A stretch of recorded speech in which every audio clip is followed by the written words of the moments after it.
I'm a huge fan of anything that is fluoride salts. I did most of my PhD work in lanthanide doped fluoride salts. Salt belongs on the rim of margarita glasses, not in nuclear reactors.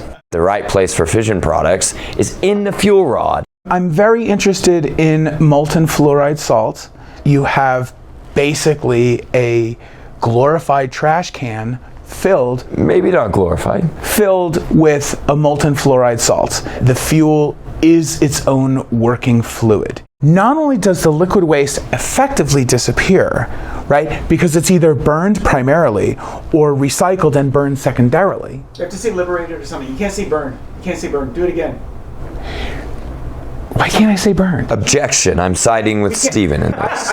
Yeah, I know. You said that today in your presentation, Mark. You can increase the burn up, that is the fuel usage, by 7 times.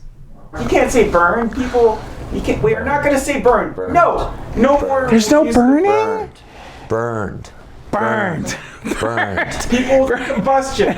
People love combustion when it's in their own house and it's private and it's a campfire. We've got this odd holiday in the United States. It's called July 4th, where we burn everything. Yeah, and in the UK, they've got Guy Fawkes Day, where they... Oh, they've got Guy Fawkes Day. I thought this was subtle. I thought everyone could be like on board with we're not going to say burn because they'll conflate combustion. Everyone maybe, but not Stephen and Mark.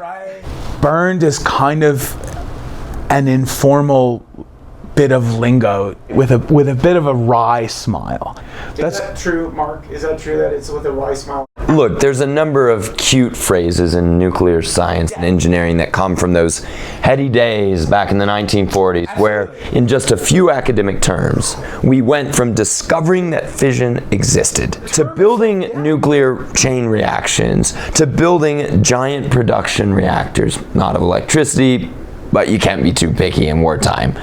And then finally, only a few years after that, a few budget cycles really, you had working nuclear reactors powering electric grids.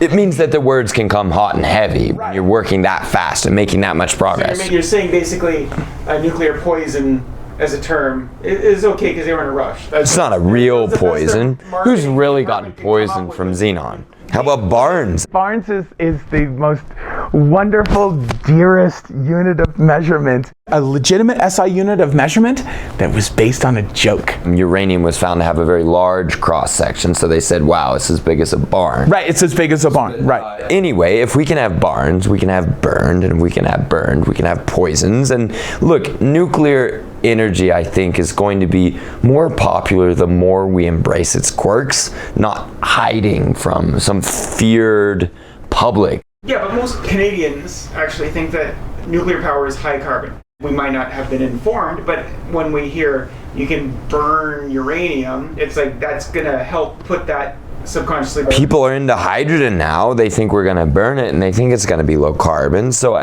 look, it's about winning people's heart on nuclear as a thing, and then they will independently realize or decide that it's clean. So, for example, in France, until recently, the French thought that nuclear was high carbon. They also didn't like it.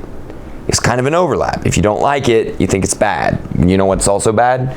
Carbon emissions. So you just lump all the bad things together. Once people decide to like nuclear, heck, they may attribute it with positive properties it doesn't even have, just because they like it now. People are gonna either broadly like it or broadly dislike it, and they'll apply correct and incorrect good qualities to it if they like it, and correct and incorrect bad qualities to it if they don't like it.